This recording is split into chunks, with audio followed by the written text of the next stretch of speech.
Do you guys know the story about the power blowing out that night? You do, right?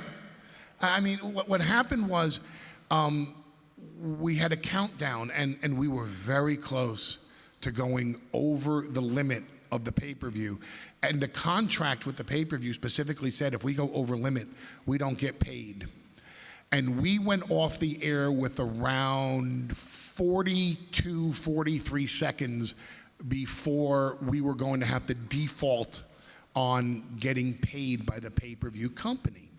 So we're off the air, and collectively, everyone in that audience takes this deep breath, because it was the audience that truly brought us on the pay-per-view. It was the, I wasn't this great negotiator that forced the pay-per-view industry to accept ECW. It was you. It was a crowd like this.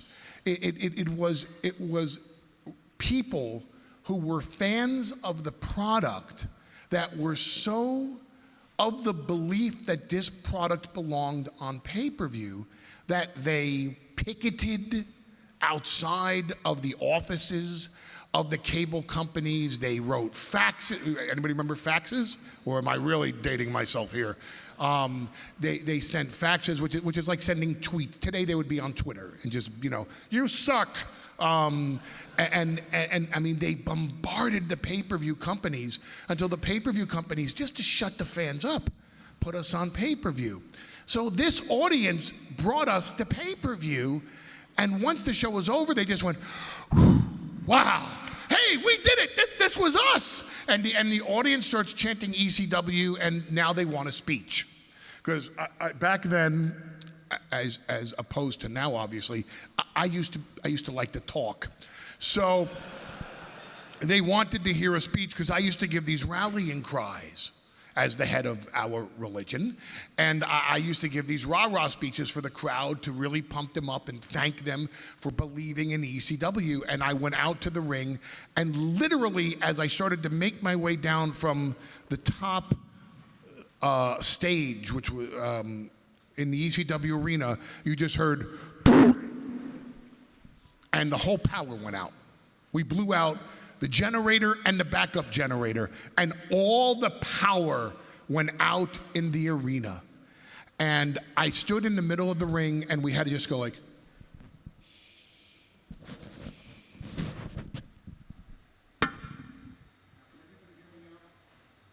even in the back row, can you hear me now?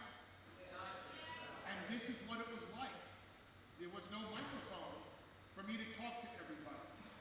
And if you notice how more intimate it can be when everybody stays quiet and your focus is on one person projecting out to you. What? I didn't hear it.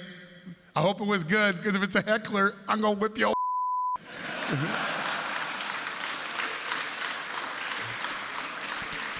So it was just so intimate that the first feeling that I had was, and I'm not a religious man, I'm really not, and I don't talk about religion, because I don't really share my religious beliefs with a lot of people, because I don't really know what my religious beliefs are. And I can't even tell you if I have a belief in God, but I will tell you that at that moment when we were all together in this arena and every fan loved each other, and we're loving each other in the middle of presenting, at the time, the most violent product in professional wrestling. Blood and guts and chair shots and tables and suplexes on people's heads, and here we all love each other.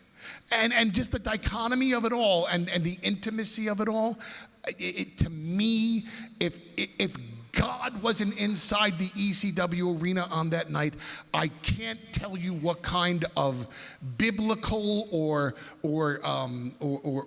from the heavens type of power was in that arena that night, but there was something there. and everybody who was there experienced it. And that's why none of us kind of talk about it, because none of us can understand it.